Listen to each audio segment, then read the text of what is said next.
Salut les vinyliens, salut les terriens, content de vous retrouver pour une nouvelle vidéo.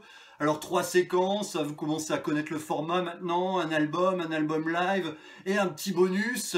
Alors n'hésitez pas à liker, de vous abonner, il y a encore beaucoup de gens qui regardent mais qui s'abonnent pas. J'ai besoin vraiment de voir que vous me soutenez pour continuer et parce que ça prend un temps fou de faire des vidéos. Voilà, je me suis lancé dans ça. Dans cette expérience, je n'abandonne pas, mais montrez au moins votre enthousiasme. En tout cas, pour ceux qui sont déjà abonnés, je vous remercie. Et on commence tout de suite avec un de mes albums préférés. Pour cette séquence que je vais vous présenter est le deuxième album de Queen of Stone Age qui s'appelle Rated R ou la X-Rated en vinyle rouge. La pochette est rouge, X-Rated et Rated R en bleu pour ce qui est du CD, deux titres différents, deux formats différents. Je vais arrêter de dire le titre parce que je suis pas sûr qu'on le prononce comme ça. Mon anglais est toujours aussi nul. Mais voilà, il s'agit du deuxième album de Queens of the Stone Age. À l'époque, je l'avais acheté en CD, je l'ai racheté depuis en vinyle, je l'ai acheté il y a 2-3 ans. C'est un vinyle qui date de 2005, c'est un pressage anglais chez Interscope. C'est un gatefold avec des photos plus ou moins osées, donc je ne vais pas vous les montrer trop longtemps pour pas me faire censurer. Et c'est tout simplement mon Queens of the Stone Age préféré. Cet album a été produit par Chris Goss. C'est un album très expérimental. Alors le thème récurrent, il faut le dire, ça parle de dope, de drogue. Souvent, on sent bien, les textes sont complètement barrés, complètement loufoques. Mais derrière cette folie ambiante se cachent de véritables compositeurs. Effectivement, les arrangements, les riffs, les constructions, les mélodies voix sont tout simplement magnifiques. On trouve sur cet album à la voix et à la guitare le leader de Queen of Stone Age, Josh Homme, mais également à la basse Nick Oliveri, à la basse et au chant. On a aussi à la batterie Jen Tropman et à la deuxième guitare Dave Catching. Il y a quelques invités comme Mark Nalagan qui vient souvent chanter sur les albums de Queen of Stone Age, mais aussi Nick Lucero qui vient faire quelques parties de batterie complémentaires. On dit que Queens of Stone Age est un groupe stoner. C'est vrai, il y a du stoner dans Queens of Stone Age, mais pas seulement. On sent aussi une grosse influence punk.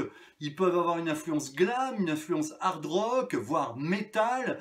Parfois, il y a même des relents de musique progressive. Cette connotation stoner vient surtout du fait que Josh Homme appartenait à Kyuss avant de former Queen of Stone Age. Et Kyuss est quasiment, on peut le dire, un des groupes qui a inventé le style. On commence en face A avec Feel Good Heat of the Summer.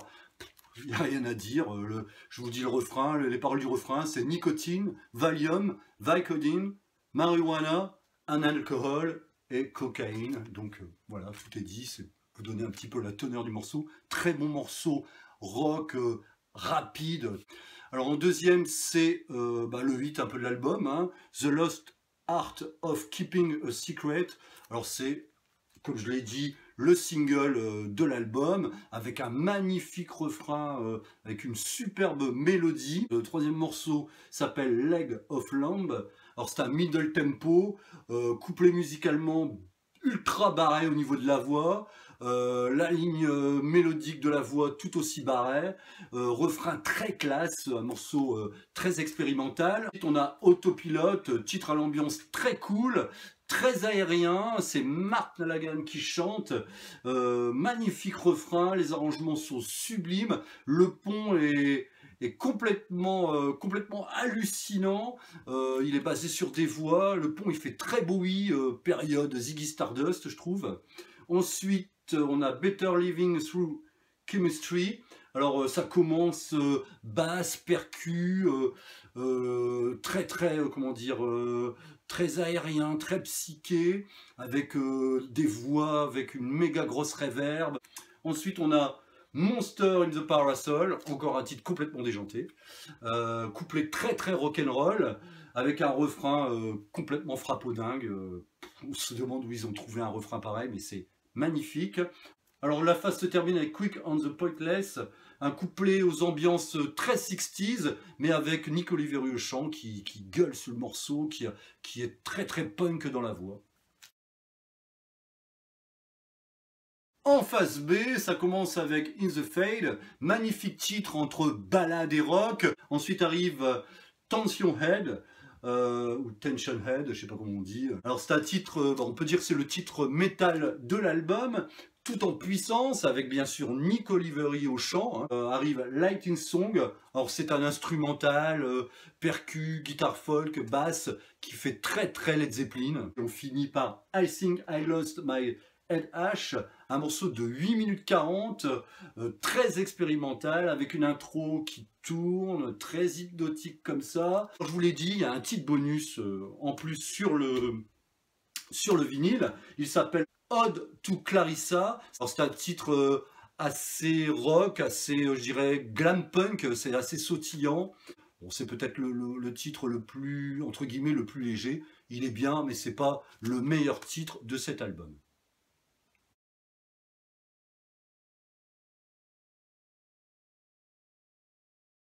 Alors j'aurais pu vous présenter le troisième album, Song for the Deaf, avec Dave Grohl à la batterie, qui a popularisé Queen of Stone Age dans le monde entier.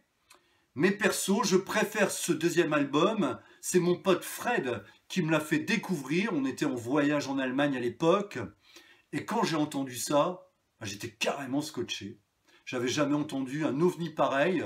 Il y avait longtemps qu'un groupe ne m'avait pas remué autant. Pour moi, à cette époque-là, j'avais découvert un nouveau grand groupe, et je le pense toujours, je pense que Queens of Stone Age fait partie des très grands groupes de rock, tous styles confondus. Cette semaine, dans ma séquence album live, je vais vous présenter un album de Frank Marino en Mahogany Rush, qui s'appelle tout simplement Live. Frank Marino est un guitariste canadien qui joue dans un registre blues rock, hard rock. C'est un guitariste chanteur très influencé de Jimi Hendrix. Il a été très populaire dans les années 70 parce que ses albums sont tous classés dans les charts US à l'époque. Et il faut le savoir aussi qu'il jouait pas dans des petites salles, il jouait dans des grandes salles aux États-Unis. Il pouvait même réunir parfois plus de 10 000 spectateurs. Donc il a surtout fait carrière, enfin il est connu aussi en Europe et dans le reste du monde, mais il est surtout connu de l'autre côté de l'Atlantique, c'est-à-dire aux États-Unis et au Canada. Il enregistre son premier album à 17 ans, signe chez CBS, et il sortira une série d'albums studio que je vous recommande. Alors Frank Marino dans les années 70 enchaîne tournée sur tournée. Il jouera avec des groupes prestigieux, Aerosmith, il jouera aussi avec Ten Nugent.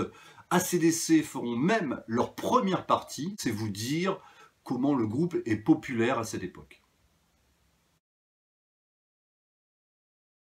Ça commence avec The Answer, un titre assez hard rock, un titre de Frank Marino, qui ça commence très fort déjà. Ensuite on passe sur le deuxième titre, Dragonfly, riff et section rythmique très groovy. On est un petit peu, moi ça me fait penser à Lenny Kravitz, même si Lenny Kravitz à cette époque-là, il était encore petit, il pouvait pas jouer, mais en tout cas on va dire que Lenny Kravitz fait penser à Frank Marino, mais enfin voilà, ça me fait penser un petit peu à Mama Said ou ce genre de titre, vous voyez.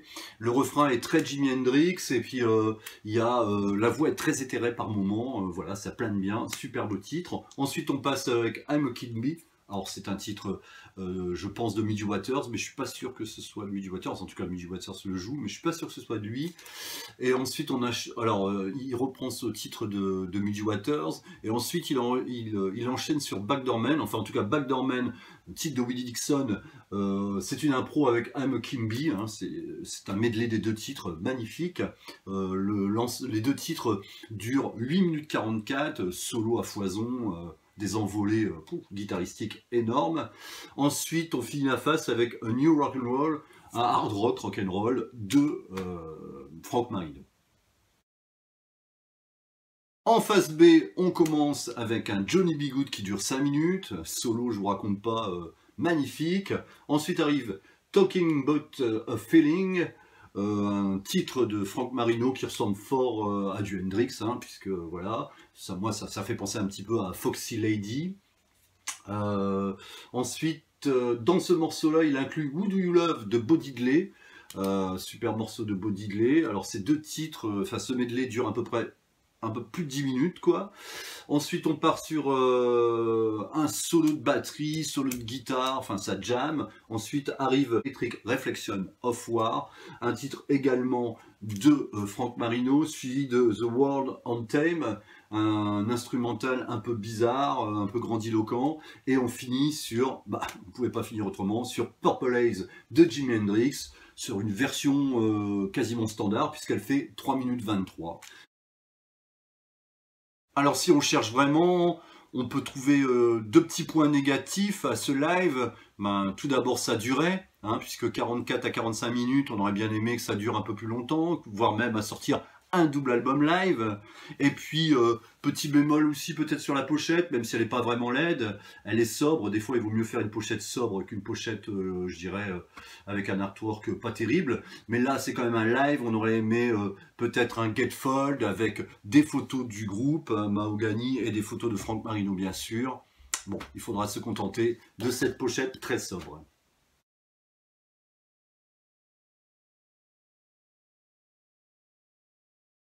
Le pressage que je vous présente ici est un pressage anglais de 1978 chez CBS. Alors moi je l'ai acheté en foire au disque, c'est un disque qu'on trouve à petit prix généralement, moi je l'ai payé 5 €. Et donc j'aime vous présenter des albums pas très onéreux et qui font le boulot parce que cet album, je le répète, est extraordinaire.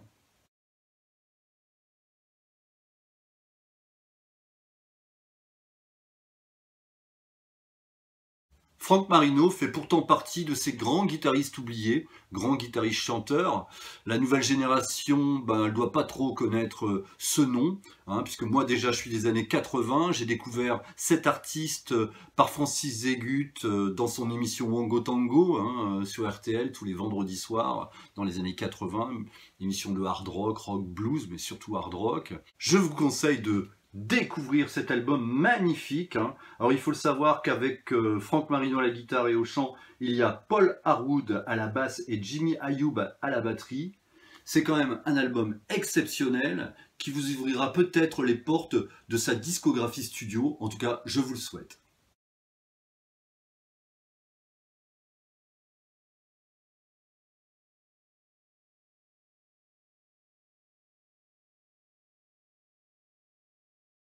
C'est une séquence un peu émotion pour moi parce que je vais vous présenter mon premier 33 tours. C'est un 33 tours qu'on m'a acheté en 1979. C'était mes parents, je devais avoir, je sais pas, 11 ou 12 ans. Et j'écoutais pas vraiment de hard rock, de rock, de blues à cette époque-là. J'étais encore un gamin. Mais un artiste me fascinait tout particulièrement. J'avais des posters de lui partout dans ma chambre. Il s'agit de Johnny Hallyday. C'est le fameux album Pavillon de Paris, Porte de Pantin, double live de Johnny.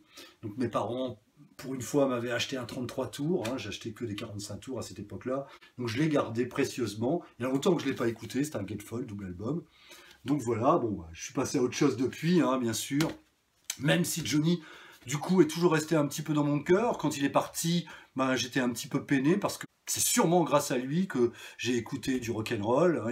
Il m'a fait découvrir des artistes comme Chuck Berry, Little Richard, Elvis, parce que il reprenait en français, il reprenait en français les classiques de ces grands rockers, de ces pionniers. Donc voilà. J'ai commencé avec Johnny, j'ai pas honte de le dire. Et puis, bah, j'écoute plus vraiment, mais il m'arrive encore des fois en foire aux disques quand j'en vois un à 3-4 euros, maximum 5 euros, en bon état de le prendre. C'est sûrement grâce à lui que j'ai pu m'ouvrir à plein d'autres choses.